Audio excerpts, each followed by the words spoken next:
Welcome to Adventures in Life. I'm your host, Earl Beecher. Have you ever gone to a party and felt kind of uncomfortable because you just didn't know what was the exact way to behave or what was expected of you? Or have you ever had a friend tell you, I just didn't know what to say? Well, we have a guest today who can help us with a lot of problems, and we're going to introduce her to several of them as we go along. Her name is Florence Wiseman, and she is an expert on etiquette. Florence, welcome to the show. Thank you, Earl. When it comes time to shake hands with a lady, Florence, do you do that? Does the gentleman offer, does the lady offer her hand? What's the proper thing to do?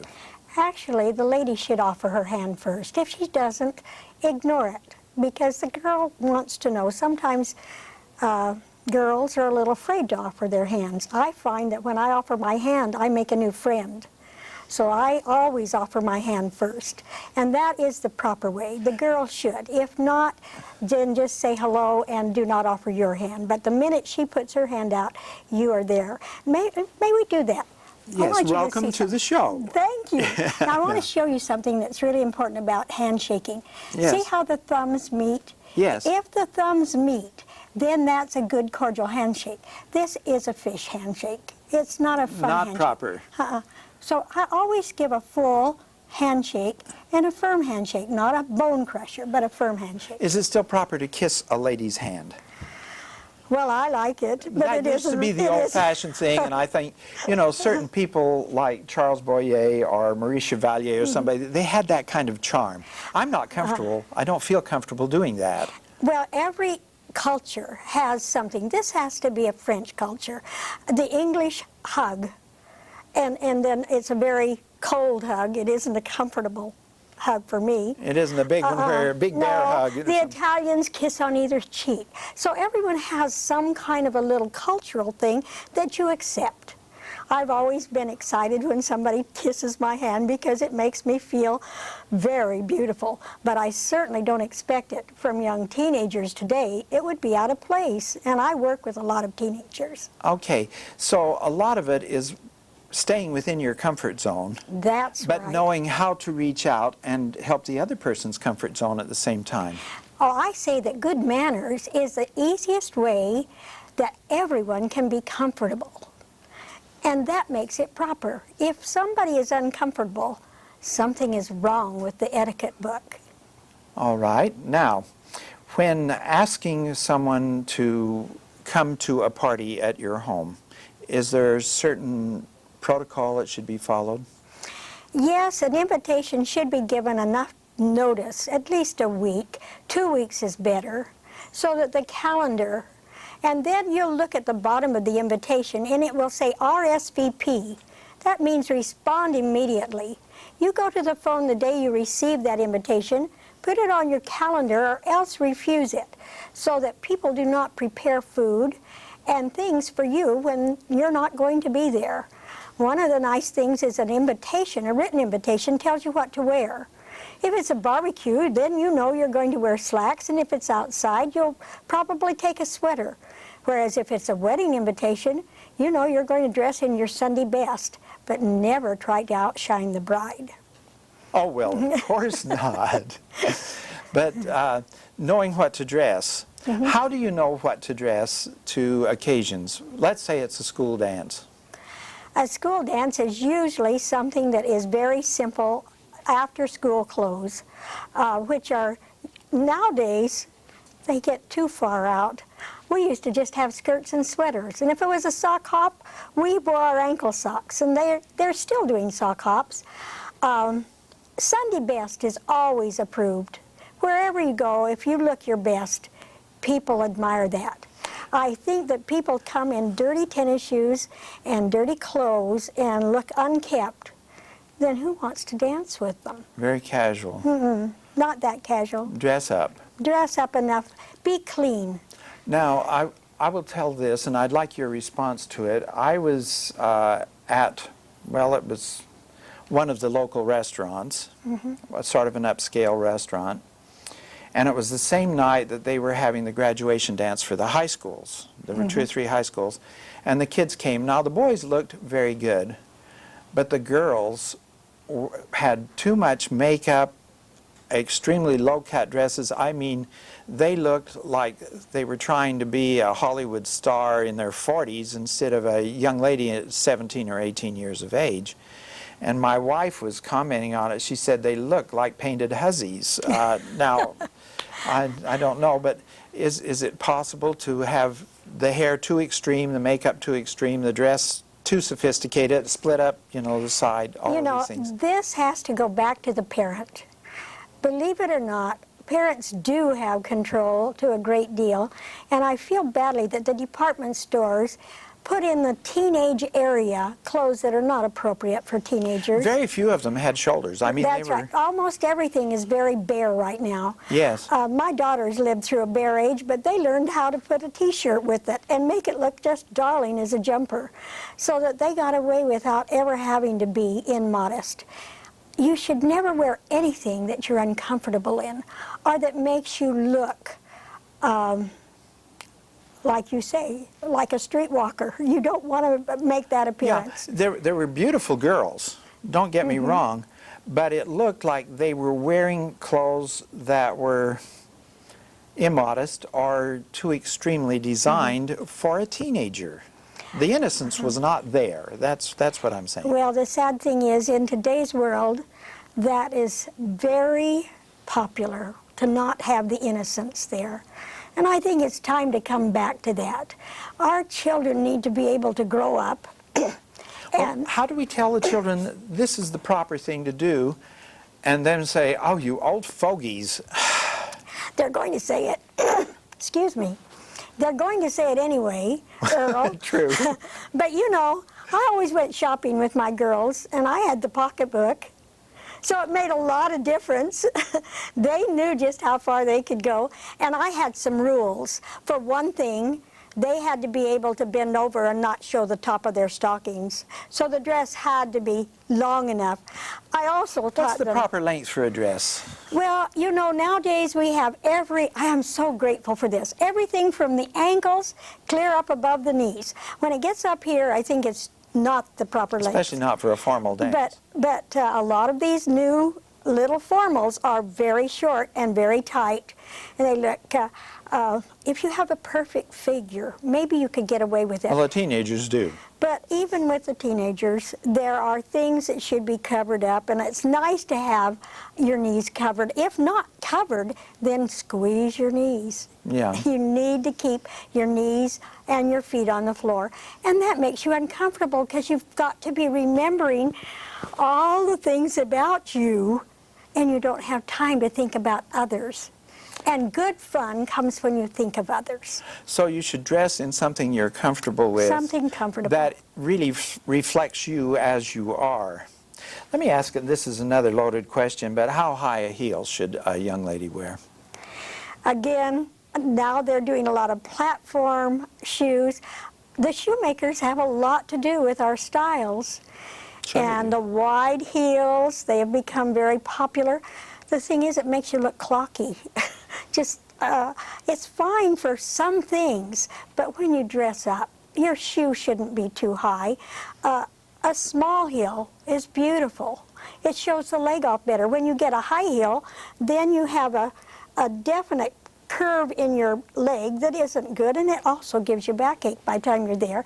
Pretty soon you're taking off your shoes and you're putting them to the side, and then you're not dressed properly. Now, I do know that you instructed a lot of dance cotillions. Do you tell the young people how to dress and what shoes to wear? Boys as well as girls? We have parties where we tell them this is a party dress, this is a date dress. What's the difference between a party dress and a date dress? A date dress is less formal. This would be a nice date dress. It would be something simple. A party dress can be a beautiful formal. I dress for my age level in very formal formals when it's a formal dance. And then I explained, at my age, this is just right for you. But sequins are not for you. They're not quite your age level. And for the very young, I say Sunday best. That's party dress. That's party Sunday dress. best. All right.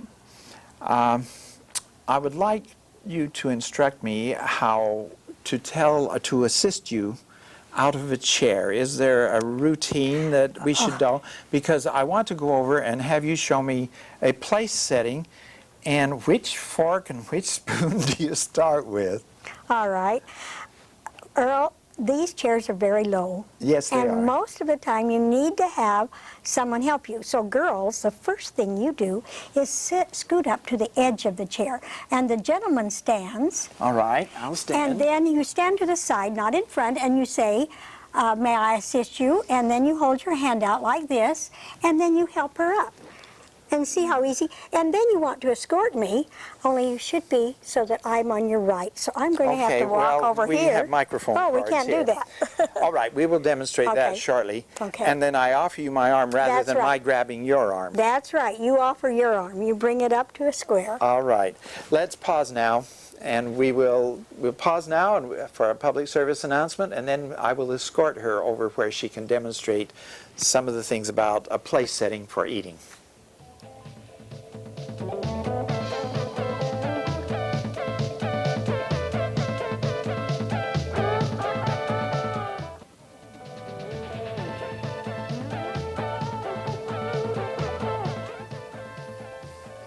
Our guest is Florence Wiseman. Florence, in escorting the lady, how did you want me to hold my arm?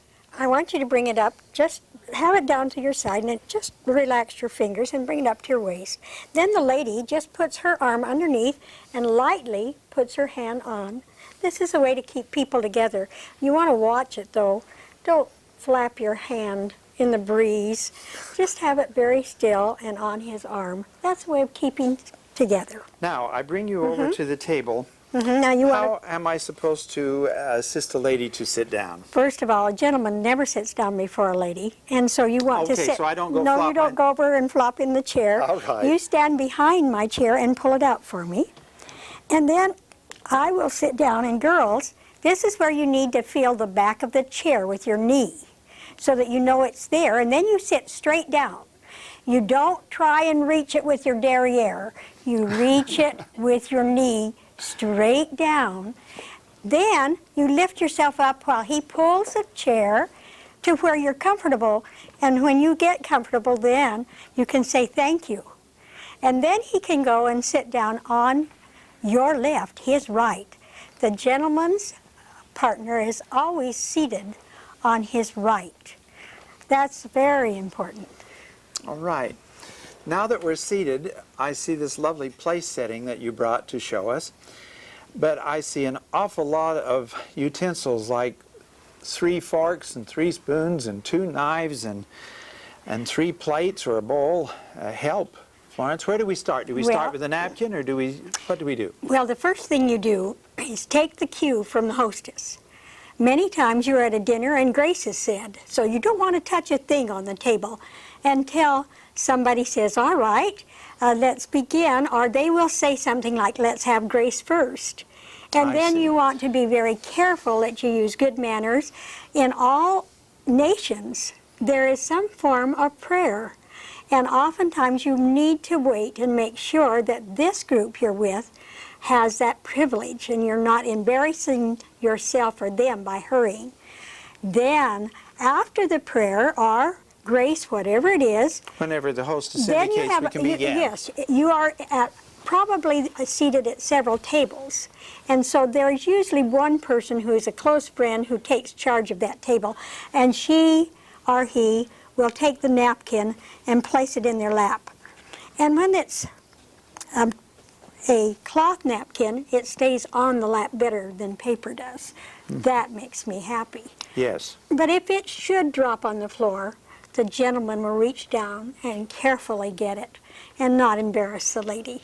All right? So the gentleman would retrieve the napkin for her. That's right, if All it right. needed to be. Now, you're looking and you're wondering, I decided that possibly we would start with some fruit. And this would be like a little fruit compote dish filled with fruit. And if you remember one real nice cue, besides watching your hostess, always go from the outside in. The Oh, that fork simplifies it. here will teach you. Or if you are having soup, now this might be a cold little bisque soup, then it would be the soup spoon.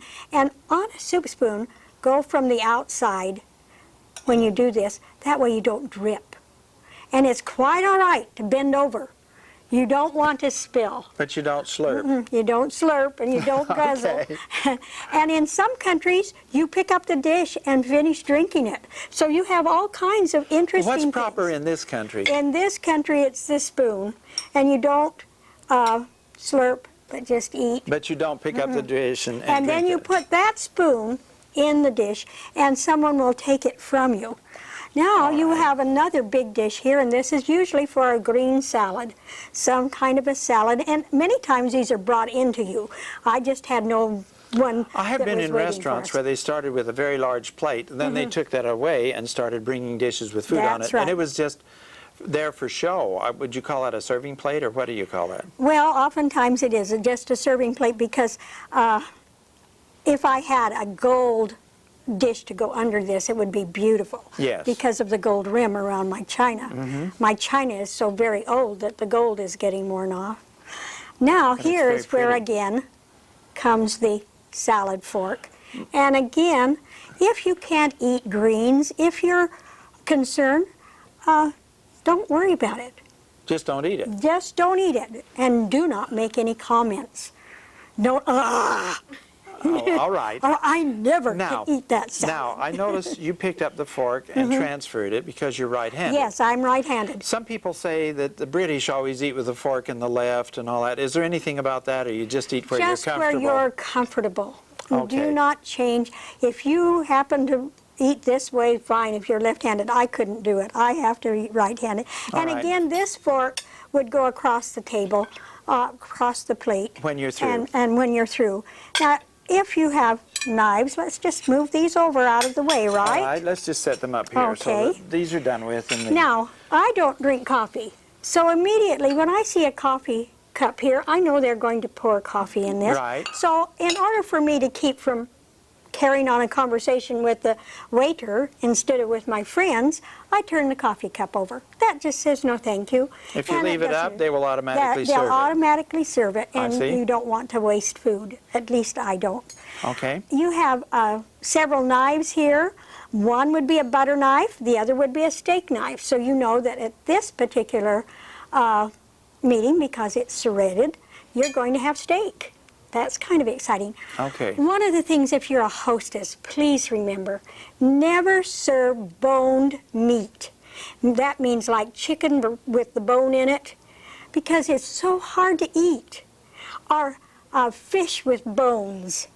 Everything should be deboned if you're having a lovely dinner. That's nice to know. A formal dinner, Any no formal bones. dinner, keep away from the bones. If you have steak, that's wonderful, but make it the kind without the bones, because people get over and start sighing and they lose all track of time and what And they're they doing. cut your nice china. Yes, and they do cut the china. Scratch it. And this isn't necessary. Let me ask a question while we're on the subject of the china.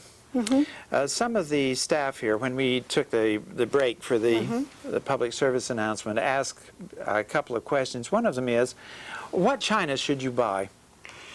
Well, you see, every china on the back will tell you where it's from. This is a nartaki. I'm sorry, I said the wrong word. That's all And right. this is Louise. You can look. What you want to buy is something that you will be comfortable with, that is not so expensive that you won't get your place settings. Because Especially place for your settings are wedding and things expensive. like this, for Yes. gifts. You want to get at least 4 place settings in order to have enough to serve you and one set of people. Yes. So in order to do that, choose it by your taste and by the price. Look at the price. Find out where you can register, where you and your friends can afford to go. If your friends are not in the Robinson May, they're more in the Target area, then register at Target where you'll get what you want, and maybe you'll have to wait for these china Then it's till that proper in sending out an announcement to let people know where you're registered. How do you do that? Not on the announcement. Not on the announcement. Not on the announcement. Well, I tried. Okay, No. how do we do it? Actually, usually they will call the mother and say, is she registered anywhere? And from word to mouth, it's very easy. Or you can go into a store and look at their registry, and they will have the name of the bride or the name of the groom. And if you know both their names, and I do that quite often, when I get an invitation, I will go and find out where they're registered, because I do not like to give duplicates. I received 9 cookie jars when we were married, and I didn't need 9 cookie jars. No, I guess not. But I was so glad for a registry. I've been told that it's impolite to have a registry, but I think they're wonderful. So I think it's very practical. Me too. So you choose the one you like, and you sort of let the word get out to your friends. They find out very easily. And like I say, if you need to know, you can ask at any of the stores that have registries. Okay. Now we've already had our salad and our fruit. And you know, and I didn't bring a rejected dessert. the coffee. Oh, you want to know about glasses? Yes. All right. Always the glass that is at the top of the knives is your water glass. So I know whether it's my glass or my neighbor's. That's right. You're not going to have And your neighbors if it's at if your there's a knife. little bread plate, where is it? All right. The little bread plate usually goes right in here. So if it's, you have an it's on the hors left side of my dish. That's right. If you're going to have hors d'oeuvres, they will oftentimes have a little dish. Yes. And then they'll take it away at the time of the meal. Well, sometimes I never know whether to go to this one or that one, and the people on both sides of me grab them, and then I That's sit why there. you want to be sure. Here would be your little plate for bread, or for your hors Hors d'oeuvres of d'oeuvres, some if kind. something like that. Now- And in this particular, because I was given this at a wedding dinner, this is going to be a toast. Now, we don't drink alcohol. And there are a Okay. lot of people that do not drink alcohol, yet they Right. want to participate in the toast. Yeah, is it okay to use water? Very, very much so. But if they give you a lovely glass like this, usually they have a thing of Martinelli's. And it's kind of fun to have some grape juice that is not alcoholic, and you can use the pretty glass. You can still drink and the you toast. can use the toast glass.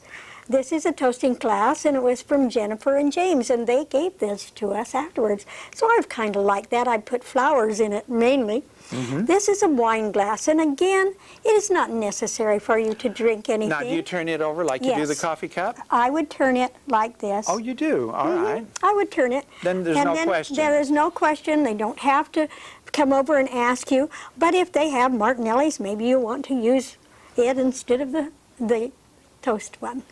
Okay. All right. Now, in looking at this, we have the fork and the knife and the spoon and the others. This is just your regular fork for the entree? That's right. This is your fork and your knife for your entree. These are your dessert. They go up at the top of the table because all this will be taken off and a new plate will be brought with your dessert in. Yes. And this time they'll probably have a pie with some kind of a sauce on it because they're using a fork and a spoon. Oftentimes you just see the fork. It's usually just a fork. But like if it's something where you would spoon over, you have the spoon. So in this case it would be that type of... And I was looking at the direction they're turned. Are they always turned the same way, or does it matter? I always turn them this way because I'm very right-handed. All right. But I'm sure they would be turned many ways. And since we have so many different customs and cultures, you just have to go by who you are and where you're at. Okay, I'd like to pause now for another public service announcement, Florence, and then you're going to show us something about sort of a picnic. Yes. So stay with us. We'll be right back.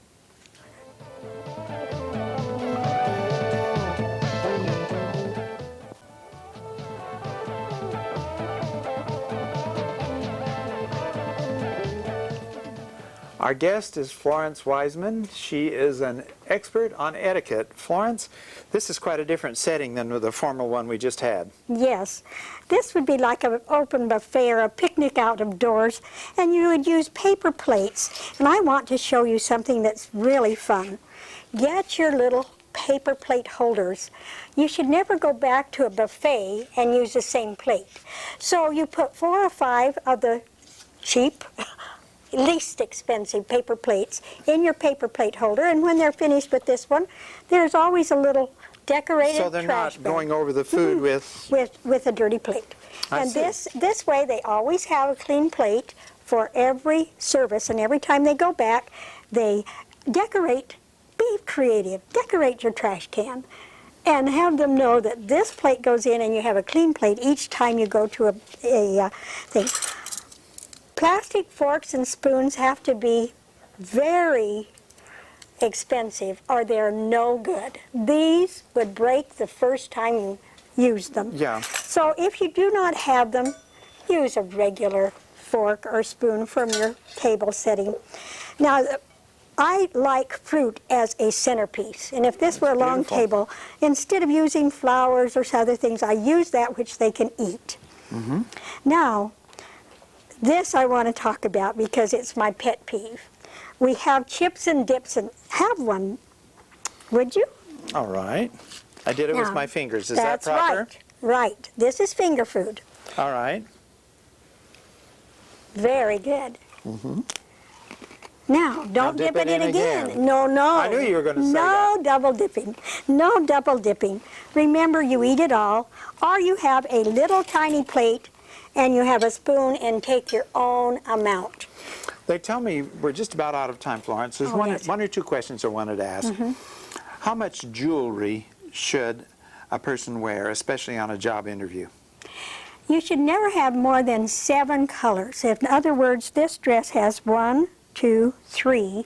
Then my jewelry would have to fit into that. So not too much Not jewelry. too much. You should have Be more on the always conservative dress side? down. Dress down, never dress up. Now, how much is overdressed and underdressed when you go to a party? A lot depends upon the party and the style and the lifestyle of your friends. But mainly, the greatest thing I know is when you're comfortable. If your shoes hurt to begin with, don't wear them, because you need to wear them all evening. You should not become... Don't take your shoes off at the Shouldn't party. take your shoes off, so never Okay. buy a pair of shoes. The same with clothes. If they're uncomfortable, if you're having to pull on straps, do not wear it. Be I want to modest. thank you for being our guest today. They tell me we're out of time. All right. Florence Wiseman, expert on etiquette, thank you for being with us. Thank you, Ed. Earl. I said Ed.